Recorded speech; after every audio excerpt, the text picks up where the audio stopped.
حضرت ماریا کے پیٹ سے بچہ پیدا ہوا اور پیارے نبی نے بڑے شوق سے اپنے بچے کا نام اپنے باپ ابراہیم کے نام پہ ابراہیم رکھا۔ بیٹے کی خواہش تو اللہ کے نبی کو بھی تھی نا، بیٹے کی خواہش ہونا بری نہیں ہے، نبیوں کو بھی خواہش ہوتی۔ بیٹا تھوڑا بڑا ہوا، عرب کے دستور کے مطابق اللہ کے نبی نے دیہات میں بھیجا۔ دیہات میں بچے جاتے تھے، وہیں دودھ پیتے تھے، دائی لوگوں کا دودھ پیتے تھے، اور دیہات میں ان کی ماس پیشیاں مضبوط ہوتی تھی، ان کا بدن مضبوط ہوتا تھا۔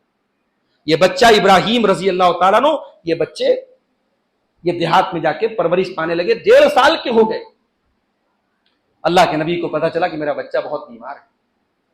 آپ نے صحابہ سے کہا چلو، صحابہ کی ایک جماعت کو لے کے گئے۔ آپ وہاں گئے تو بچہ آپ کا بخار میں تپ رہا تھا۔ بچے کو آپ نے گود میں لیا، بچے کی سانسیں اکھڑ رہی تھی، بچہ موت کے قریب پہنچ چکا تھا، بچہ آخری سانسیں لے رہا تھا۔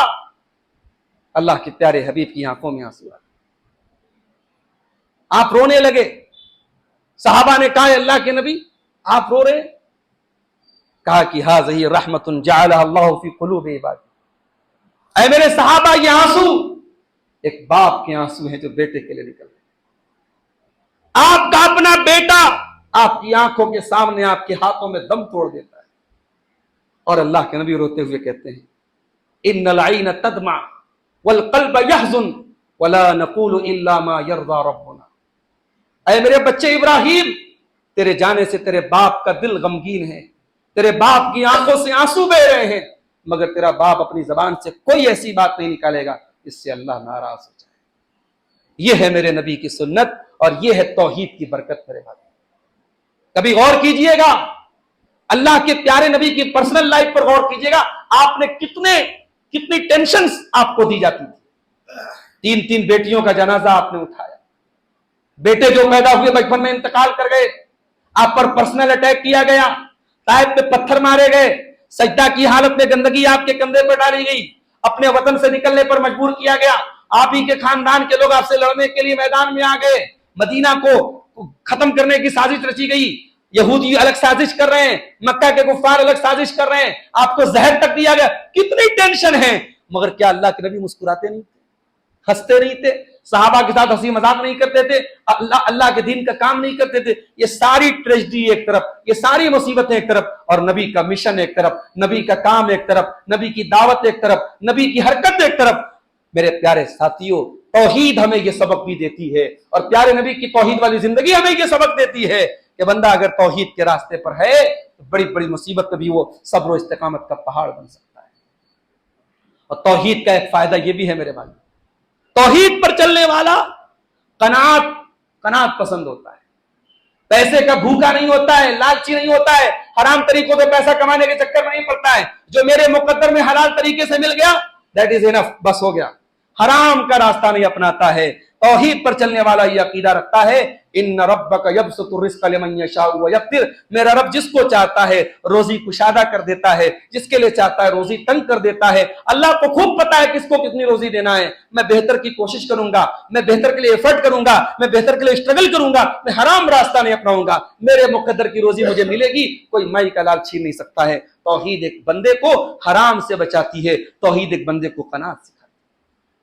توحید کا ایک فائدہ اور بھی ہے میرے بھائیوں، توحید پر چلنے والا دنیا کی نظروں کے سامنے بھی گناہ سے بچتا ہے، اور اکیلے میں جب کوئی دیکھنے والا نہ ہو تب بھی وہ بندہ گناہوں سے بچتا ہے، کیونکہ اس کا ایمان ہوتا ہے، اس کا عقیدہ ہوتا ہے میرا رب وہ ہے جو سمیع ہے، سب کچھ سننے والا ہے، میرا رب وہ ہے جو بصیر ہے، سب کچھ دیکھنے والا ہے۔ میں دنیا کے کیمروں سے بچ جاؤں گا، میں دنیا کی نظروں سے بچ جاؤں گا، اپنے رب کے کیمرے سے کیسے بچوں گا، اپنے رب کے ریکارڈ سے کیسے بچوں گا؟ کرامن کاتبین تو سب لکھ رہے ہیں، اللہ کی نظریں تو سب دیکھ رہی ہیں۔ توحید جتنی پکی ہوگی بندہ گناہوں سے اتنا بچے گا۔ اسی لیے اللہ قرآن میں کہتا ہے انما یخشی اللہ من عبادہ العلماء، اللہ کے بندوں میں اللہ سے وہی ڈرتے ہیں جو علماء ہوتے ہیں، جو اللہ کو جاننے والے ہوتے ہیں۔ جو بندہ اللہ کو جتنا جانے گا، جتنا اللہ کی توحید کا علم حاصل کرے گا، اتنا اللہ کا ڈر اس کے دل میں پیدا ہوگا۔ اسی لیے بچوں کو اللہ کے بارے میں بتاؤ، توحید کے بارے میں بتاؤ۔ حضرت لقمان اپنے بچے کو کیا سکھاتے ہیں؟